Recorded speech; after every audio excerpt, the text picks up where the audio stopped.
بسم اللہ الرحمن الرحیم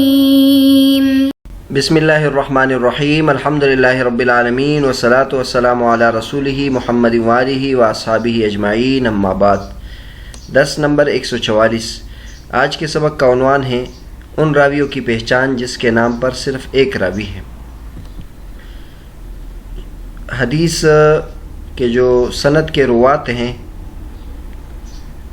وہ ہزاروں کی تعداد میں ہیں، ان میں سے اکثر و بیشتر ایک دوسرے کے مشابہ نام ہے۔ مثلا علی کے نام پہ ہے اور عثمان کے نام پر ہے۔ تقریباً جتنے بھی نام ہیں ان میں سے ایک کے نام پر سینکڑوں راوی بعض مرتبہ ہوتے ہیں، لیکن بعض ایسے نام موجود ہیں جو اس نام سے صرف ایک راوی ہے۔ تو یہ محدثین کی تحقیق کا اس سے پتہ چلتا ہے کہ انہوں نے ایسے راوی کو بھی تلاش کیا ہے جس کے نام پر صرف ایک راوی ہے۔ تو آج کے سبق میں حافظ ابن حجر رحمۃ اللہ علیہ ان کے بارے میں بیان فرمائیں گے، اور اس کا نام انہوں نے الاسماء المفردہ رکھا ہے، یعنی وہ راوی جس کے نام پر صرف ایک راوی ہے۔ فرماتے ہیں ومن المهم ايضا معرفة الاسماء المفردة وقد صنف فيها الحافظ ابو بکر احمد بن هارون البردیجی یا بردیجی فذكر اشیاء تعقب عليها بعضها من ذلك قوله سغدي بن سنان احد الضعفاء وهو بضم المهملة وقد تبدل سينا مهملة وسكون الغين المعجمة بعدها دال مهملة ثم ياء كياء النسب وهو اسم علم بلفظ النسب وليس هو فردا ففي الجرح والتعديل لابن ابي حاتم سغدي الكوفي وثقه ابن معين وفرق بينه وبين الذي قبله فضعفه وفي تاريخ العقيلي سغدي بن عبد الله يروي عن قتادة قال العقيلي حديثه غير محفوظ انتهى وأظنه هو الذي ذكره ابن أبي حاتم وأما كون العقيلي ذكره في الضعفاء فإنما هو للحديث الذي ذكره وليست الآفة منه بل هي من الراوي عنه عنبسة بن عبد الرحمن والله أعلم۔ فرماتے ہیں کہ اصول حدیث میں ایک اہم چیز اور اہم نوع اکیلے ناموں کے روات کی پہچان بھی ہے، اور اس موضوع پر حافظ ابو بکر احمد بن ہارون بردیجی یا بردیجی نے کتاب بھی لکھی ہے۔ البتہ انہوں نے کچھ ایسی چیزوں کا ذکر کیا ہے جس پر بعض حضرات نے تعقب کیا ہے، یعنی بعض ایسے نام انہوں نے ذکر کیے ہیں جو بعد کے علماء کرام نے تحقیق کی ہے، اور انہوں نے لکھا ہے کہ اس نام کے ایک راوی نہیں ہے بلکہ اور بھی راوی موجود ہے۔ اس کی مثال میں سے ایک سغدی بن سنان ہے۔ سغدی بن سنان یہ ضعیف راویوں میں سے ایک ہے، اور سغدی بن سنان کا جو تلفظ ہے وہ یہ ہے کہ ضم المہملہ یعنی صاد بغیر نقطوں والے کے ضمے کے ساتھ، کبھی کبھی یہ صاد کو سین میں بھی بدل دیا جاتا ہے، سین مہملہ یعنی سین بغیر نقطوں والی، اور اس کے بعد غین ساکن ہے اور غین نقطوں والی، جس کے بعد دال ہے اور دال بغیر نقطے کی، اس کے بعد یا ہے یا نسبتی کی طرح، اور یہ علم کا نام ہے یعنی شخصیت کا نام ہے نسب کے الفاظ کے ساتھ۔ پیچھے گزر چکا ہے کہ بعض حضرات نے القاب کے نام سے نام رکھے ہیں۔ ولیس هو فردا، لیکن حافظ ابن حجر رحمۃ اللہ فرماتے کہ سغدی بن سنان ایک راوی نہیں ہے، چنانچہ جرح و تعدیل ابن ابی حاتم میں سغدی الکوفی ایک اور بھی اس نام سے موجود ہے جس کی توثیق کی ابن معین نے، اور انہوں نے ابن معین نے ان کے درمیان یعنی سغدی الکوفی اور جو سغدی بن سنان ہیں ان دونوں کے درمیان فرق بیان کیا ہے، اور اس کو ضعیف قرار دیا ہے اور اس کو ثقہ قرار دیا ہے، یعنی ان دونوں میں فرق یہ ہے کہ وہ ضعیف ہے اور یہ ثقہ ہے۔ وفی تاریخ العقیلی، اور تاریخ عقیلی میں بھی ہے سغدی بن عبداللہ، البتہ یہ ایسا معلوم ہوتا ہے کہ یہ ایک تیسرا راوی ہے سغدی بن عبداللہ جو قتادہ سے روایت کرتے ہیں۔ عقیلی کہتے ہیں کہ ان کی حدیث غیر محفوظ ہے، لیکن حافظ ابن حجر رحمۃ اللہ فرماتے ہیں کہ میرا گمان یہ ہے کہ یہ جو تیسرے راوی ذکر کیے گئے ہیں سغدی بن عبداللہ، اس کو ابن ابی حاتم نے ذکر کیا ہے، اور جہاں تک کہ عقیلی نے اس کو یہ وہی راوی ہے جس کو ابن ابی حاتم نے ذکر کیا ہے، یعنی سغدی الکوفی ہی ہے، لہٰذا اس نام سے صرف 2 ہی راوی ہے، تیسرا نہیں ہے۔ اور جہاں تک کہ عقیلی نے اس کو ضعفاء میں ذکر کیا ہے، یہ سوال پیدا ہوتا ہے، اوپر تو ہم نے بتا دیا کہ سغدی الکوفی یہ ثقہ ہے اور سغدی بن سنان وہ ضعیف راوی ہے، تو حافظ ابن حجر رحمۃ اللہ فرماتے کہ جہاں تک عقیلی نے اس کو ضعفاء میں ذکر کیا ہے تو وہ اس حدیث کی وجہ سے جس حدیث کو ذکر کیا، یعنی برائے خود یہ ضعیف نہیں ہے بلکہ اس کی جو حدیث ہے اس میں غلطی ہے، ولیست الآفۃ منہ، اور اس میں جو ضعف ہے یہ سغدی کی وجہ سے نہیں آئی بلکہ اس کے جو شاگرد ہے، اس سے جو روایت کرنے والے، اس سے یہ غلطی ہوئی ہے، اور وہ عنبسہ بن عبد الرحمن ہے، واللہ اعلم۔ بہرحال آج کے سبق میں ان شخصیات کا، ان روات کا ذکر حافظ ابن حجر رحمۃ اللہ فرما رہے ہیں جن کے نام سے صرف ایک راوی ہے، اور پھر بتایا ہے کہ اس موضوع پر ابو بکر احمد بن ہارون البردیجی کی کتاب ہے، انشاءاللہ اس کا ذکر آگے، ان کے حالات بھی ذکر کریں گے اور ان کی کتاب کا ذکر بھی آ جائے گا۔ جہاں تک حافظ ابن حجر رحمۃ اللہ نے یہ لکھا ہے کہ اس میں بعد کے علماء کرام نے ان پر تعاقب کیا ہے، تو ظاہر ہے اس تعاقب کی وجہ سے ان کی کتاب کی قیمت کم نہیں ہوتی، کیونکہ جن روات کا انہوں نے ذکر کیا ہے ان کے علم کے مطابق وہ اس نام سے ایک راوی ہے، اگر اس نام سے ایک اور راوی مل بھی جائے پھر بھی ان کی محنت بیکار نہیں جاتی، کیونکہ مقصود اس سلسلے میں ان راویوں کا ذکر کرنا ہے جس کے نام سے راوی کم ہے، تو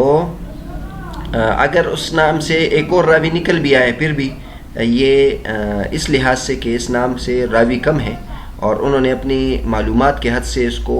اتنی محنت کی ہے کہ ان کو اکٹھے کیا ہے، یہ بہت بڑی بات ہے۔ اور ایسا ہوتا ہے کہ بعض مرتبہ ایک آدمی محنت کر کے کام کرتا ہے اور اس میں کچھ نہ کچھ آنے والے کے لیے محنت باقی رہ جاتی ہے، آنے والا اس میں تحقیق کر دیتا ہے۔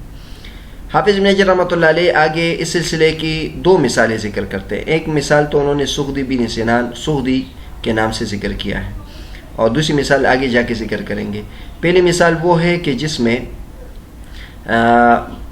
متقدمین علماء کرام نے تو یہ کہا ہے کہ اس نام سے اور راوی نہیں ہے، لیکن تحقیق کے بعد کے علماء کرام نے اس سلسلے میں اور راویوں کو بھی تلاش کر کے ذکر کیا ہے۔ تو سغدی ان روات میں سے ہے کہ علامہ بردیجی نے ان کو ذکر کیا کہ اس نام سے ایک راوی ہے، لیکن بعد کے علماء کرام نے اس کو تلاش کر کے ایک اور راوی بھی تلاش کیا ہے۔ لیکن آگے دوسری مثال جو حافظ ابن حجر رحمۃ اللہ علیہ دیں گے اور وہ ہے سندر، تو وہ واقعی اس نام سے صرف ایک ہی راوی ہے۔ تو حافظ ابن حجر رحمۃ اللہ علیہ فرماتے ہیں کہ سغدی بن سنان یہ اس کو علماء کرام نے مثالوں میں ذکر کیا ہے، لیکن ہم اگر دیکھیں تو سغدی کے نام سے اور راوی بھی موجود ہیں، چنانچہ جرح و تعدیل میں ابن ابی حاتم میں سغدی الکوفی بھی ہے، اور ان دونوں کے درمیان فرق بھی ہے، یعنی کوئی یہ نہیں کہہ سکتا کہ ایک ہی راوی ہے، بلکہ نہیں، فرق ہے۔ یہ جو ہے سغدی بن سنان ضعیف راوی ہے اور سغدی الکوفی جو ہے وہ ثقہ راوی ہے۔ اس کے بعد حافظ ابن حجر رحمۃ اللہ علیہ نے تاریخ عقیلی کے عنوان سے، تاریخ عقیلی کے حوالے سے ایک اور سغدی کا بھی ذکر کیا ہے، سغدی بن عبداللہ، لیکن وہ فرماتے ہیں کہ درست بات یہ کہ سغدی بن عبداللہ کوئی اور راوی نہیں ہے بلکہ یہ سغدی الکوفی ہی ہے۔ البتہ یہ سوال پھر پیدا ہوتا ہے کہ علامہ عقیلی نے ان کو ضعفاء میں کیسے ذکر کیا ہے، تو اس کا جواب حافظ ابن حجر رحمۃ اللہ نے یہ دیا ہے کہ دراصل وہ ضعیف نہیں ہے، لیکن ان کی روایت ضعیف تھی، اس لیے سغدی کا ذکر انہوں نے کیا ہے،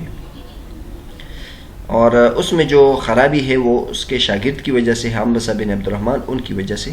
نہیں ہے۔ نیچے نور الدین عطر صاحب نے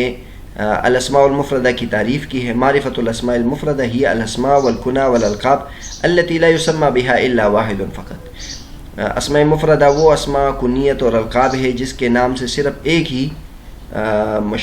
وہ نام صرف ایک ہی شخصیت کا۔ علامہ بردیجی رحمۃ اللہ علیہ کے حالات شیخ نور الدین عطر صاحب نے لکھے۔ احمد بن ہارون بن روح البردیجی یا بردیجی بفتح البائی و کسرہا، دونوں ٹھیک ہے، با کے فتح کے ساتھ اور با کے کسرہ کے ساتھ۔ البرزعی نسبۃ الی بردیج یا بردیج و برزع، یعنی بردیج یا برزع کی طرف نسبت ہے، اور دونوں ان کو کہا جاتا ہے، برزعی بھی کہا جاتا ہے اور بردیجی بھی کہا جاتا ہے۔ یہ آذربائیجان میں ہے، اور آذربائیجان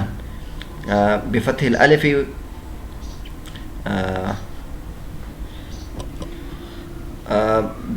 الف کے فتح کے ساتھ بھی اور اس کے بعد ساکن ہے، یعنی اذربیجان، یہ انہوں نے تلفظ لکھا ہے اذربیجان. اور بعض کہتے ہیں کہ مد کے ساتھ، یعنی آزر کے ساتھ. اور یہ جو ہے من الحفاظ الائمہ، حفاظ ائمہ میں سے ہیں. بغداد میں انہوں نے سکونیت اختیار کی تھی. 301 ان کی وفات ہے. ان کی کتابوں میں الاسماء المفردہ ہیں. اور یہاں نور الدین ترسا فرماتے ہیں کہ اصل نسخے میں نزہۃ النظر میں ابو بکر ابن احمد لکھا ہے، جو سہو قلم ہے، یعنی غلطی ہے. ان کی جو کتاب ہے بردیجی کی وہ چھپی ہے الحمدللہ، اور اس کا نام ہے کتاب فی طبقات الاسماء المفردہ من الصحابہ والتابعین واصحاب الحدیث. اور اوپر سغدی کا ذکر آیا تھا، تو سغری کے حالات کے لیے جرح و تعدیل جلد 2 حصہ 1 صفحہ نمبر 453 اور 54، اور ضعفاء کبیر عقیلی کی جلد 2 صفحہ نمبر 216، اس طرح لسان میزان جلد 3 صفحہ نمبر 190 191. اور یہ لکھا ہے کہ جو لسان میزان کا مطبوعہ نسخہ ہے اس میں یہ صفدی بن گیا ہے، جو غلط ہے، یعنی سغدی ہے. تو بہرحال بعض طبعات میں اس طرح کی غلطیاں ہو جاتی ہیں. دوسری مثال جو حافظ ابن حجر رحمۃ اللہ دی ہے وہ ہے سندر. من ذلك سندر بالمهملة والنون بوزن جعفر وهو مولى زنباع الجزامي له صحبة ورواية، والمشهور أنه يكنى أبا عبد الله، وهو اسم فرد لم يتسمى به غيره فيما نعلم. لكن ذكر أبو موسى في الذيل على معرفة الصحابة لابن مندة سندر أبو الأسود وروى له حديثا، وتوقب عليه ذلك فإنه هو الذي ذكره ابن مندة. وقد ذكر الحديث المذكور محمد بن ربيع الجيزي في تاريخ الصحابة الذين نزلوا مصر في ترجمة سندر مولى زنباع، وقد حررت ذلك في كتابي في الصحابة.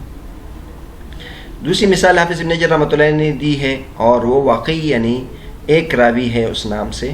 وہ سندر ہے. سندر کا تلفظ فرماتے ہیں کہ سندر سین محملہ یعنی بغیر نقطوں والے سین کے ساتھ ہے، اس کے بعد نون ہے، اور یہ جعفر کے وزن پر ہے.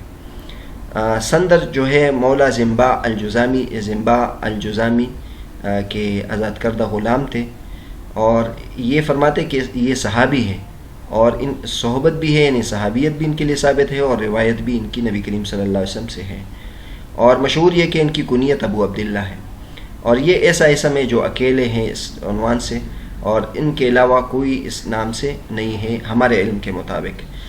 لیکن حافظ ابن حجر رحمۃ اللہ فرماتے کہ ابو موسیٰ المدینی نے معرفت الصحابہ لابن مندہ کے ذیل میں یہ بات لکھی ہے کہ ایک اور سندر کا بھی انہوں نے تذکرہ کیا ہے، وہ سندر ابو الاسود ہے، اور اس کی ایک حدیث بھی روایت کی ہے، لیکن ان پر رد کیا گیا ہے. اور کیونکہ یعنی انہوں نے جو سندر ابو الاسود کا ذکر کیا ہے کہ یہ کوئی اور ہے، یہ وہی ہے جس کو ابن مندہ نے ذکر کیا ہے، یعنی سندر مولا زنباع ہی ہے. اور یہی حدیث، مذکورہ حدیث کو محمد بن ابی جیزی نے تاریخ صحابہ میں ذکر کیا ہے، ان صحابہ کی تاریخ میں جو مصر تشریف لائے تھے، اور انہوں نے سندر مولا زنباع کے ترجمے میں وہی حدیث ذکر کی ہے. اور اس کی تفصیل میں نے اپنی کتاب جو صحابہ کرام کے بارے میں نے لکھی ہے، یعنی الاصابہ فی تمییز الصحابہ، اس میں نے تفصیل ذکر کی ہے.